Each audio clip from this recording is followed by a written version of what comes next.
So here we have the Christmas lights that are part of Christmas Town. And Blake, why are you being such a bad kid getting my shot?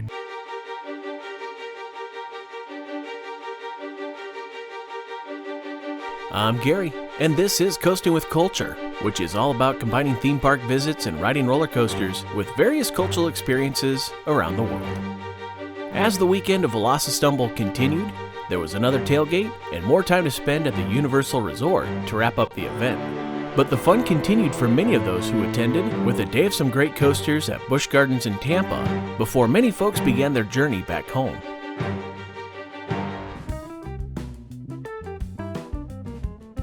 Now, before diving into this vlog, I just want to go ahead and say again that it's been an excellent time getting to hang out with everybody from the Buzz Bars Coaster Club. Whether it's been the people who put it together, from Coasters and Brews and the drunk riders, to the different members who are part of the club, it has been some of the best times that I've had at different theme parks.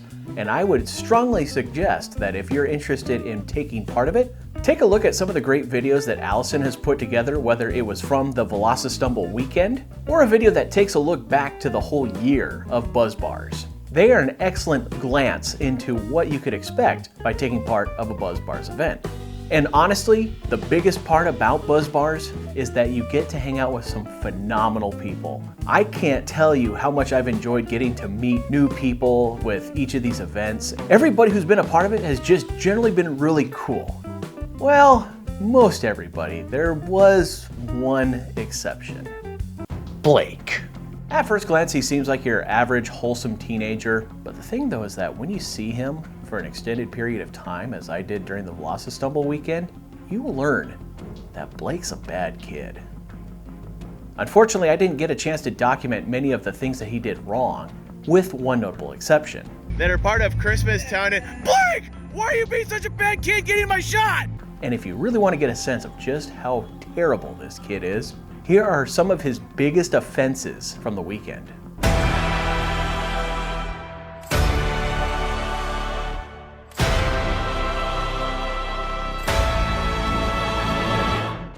Going into the future, I will certainly continue to do what I can to be a better, positive influence on him. But if you see him doing these terrible deeds, just ask him, Blake, why are you such a bad kid? And together, we'll get Blake on the right track.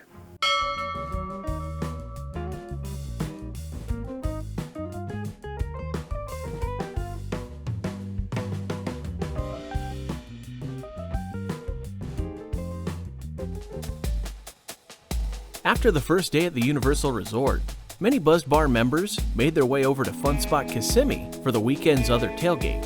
While a lot of the group made it over to the park for some laps on the likes of Hurricane and Mindblower, I never made it to the rides.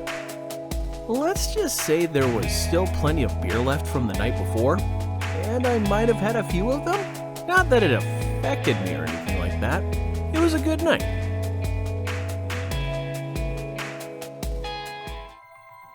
The following day started back at Universal, where Larson and I made our way over to meet up with others heading to Velocicoaster.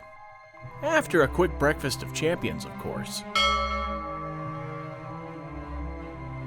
Once we got our morning laps on Velocicoaster, our mini group went over to the studio side for a while by taking the Hogwarts Express, which is still the coolest way to switch from one park to another.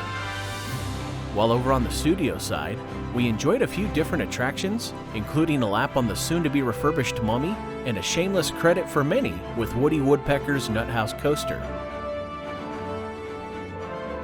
Some of us went on to enjoy the Bourne Stuntacular, which I still find to be a goofy name, but the show itself still has such a cool use of projection technology and moving set pieces. Easily something that would be great to see how Universal and potentially other theme parks could take advantage of in the future. Several of us went over to City Walk for a lunch break and met back up with the larger crew at Velocicoaster for a midday lap. From there, a few smaller groups splintered off to various locations and eventually came back together for what would essentially be a back and forth between Hagrid's and Velocicoaster. This was my first time on Hagrid's at night, and while it's already a great ride, a nighttime experience can't be missed. To wrap up the evening, we closed out Velocicoaster, bringing an end to an excellent time at Universal Orlando. As an extra last hurrah for the official stumble, many of us met up on I Drive for a visit to the Orlando Starflyer and its bar. The ride itself was rather frigid though, thanks to some cold winds blowing through that night. As I had booked my flight home a few days after the stumble, I joined a contingent from Buzz Bars who were spending the next day in Tampa at Busch Gardens. I've usually had good experiences at Busch Gardens anytime I've been, but there was something a bit off about this visit. While it's typical for Florida parks to occasionally close rides for extended refurbishment periods, just as Cheetah Hunt was for a new coat of paint, there were a number of other ride closures, ranging from a couple hours to being closed for the day, on top of their more notorious case of a ride that's been sitting closed for a while. Surely this is opening soon, right? It felt less like the Busch Gardens park I had enjoyed multiple times over the years, and more like a stereotypical Six Flags day under less than ideal operations. That being said, we did still get to enjoy several coasters, starting our first loop around the park on Montu, which ran as beautifully as it ever has. We also took a lap on the classic Scorpion for a dose of Schwarzkopf positive G's, then ended up conglomerating with another group from the Stumble weekend who started in the other direction over by Kumba, which of course meant getting that signature shot of interlocking flat spins. Yeah, we're just a bunch of coaster nerds who enjoyed the nostalgic positive G-filled ride from B&M's past. The nerding out continued over at the B&M dive coaster Shei'Kra, which to be honest might be at the lower end of my list for the model. By no means is it a bad ride. I'm just a bigger fan of Griffin at Busch's Williamsburg Park and Valraven at Cedar Point. From there, we had lunch at the neighboring smokehouse for some barbecue and beer, but this also led to a near-death experience in our group. There was a bird that had grabbed a bone, not quite this big, but it was like this. And it headed up in the tree. And then it lost it. And it went boop, right off of Larson's head. Ow. And then it went down to the ground.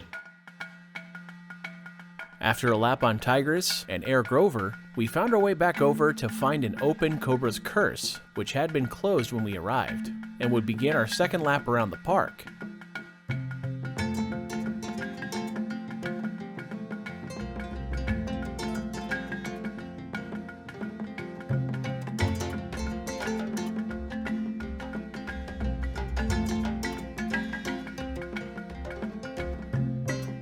As the sun was setting, the lights of the holiday season were starting to come alive in the park, giving a wonderful nighttime atmosphere.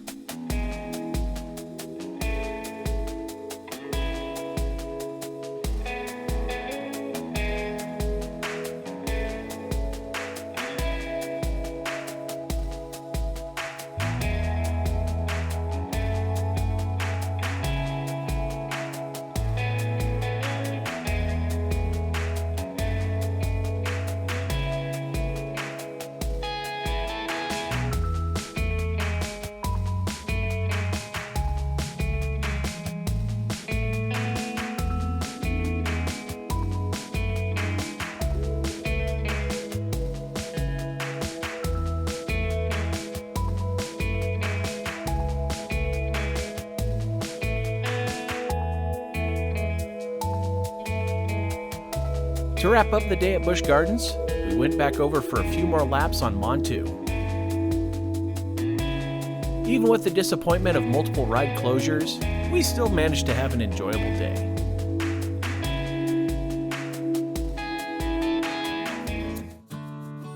I did have another day before my flight home, but it ended up being a day to chill out, as I needed a break from the previous 3 days. But on the day of my flight, I did get to sneak a visit to another event that was going on in Orlando that week, thanks to a friend who had some spare passes. It was cool getting to see the live announcement for Palindrome at Codaland, which was certainly a big surprise for that mystery Gerstlauer that so many people thought was going to Cedar Point. But as it goes with every trip, there came a point when it was time to head home.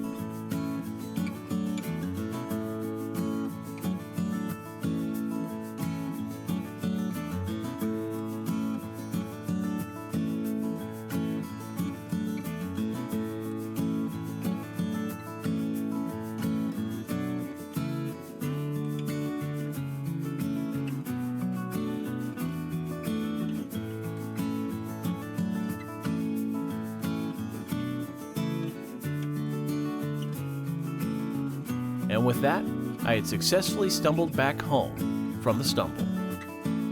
A huge thank you goes to the Drunk Riders and Coasters and Brews for not only putting together yet another fun weekend of hanging out with fellow coaster fans, but also for establishing a club with a great group of folks who I've greatly enjoyed getting to know. If you find yourself interested in the Buzz Bars Coaster Club, don't forget to check out Allison's video to see more of what you can expect in their events. And of course, visit the Buzz Bars website for more information including how to join. You'll also find the Buzz Bars 2022 Stumble schedule, which includes Stumble 325 at Carowinds in April, Velocistumbling at Valley Fair in June, Stumble on My Mind at Six Flags Over Georgia and Fun Spot Atlanta in September, and a return to San Antonio for El Stumble 2, hopefully with less snow, and more SeaWorld San Antonio, Six Flags Fiesta Texas, and Codaland. Plus, there was a recent edition of the club's first international stumble, Stumblelandia, in July, which is part of a larger group trip through various parts of Europe. I certainly hope to make at least a few of these, but that depends on how long I'm waiting for something.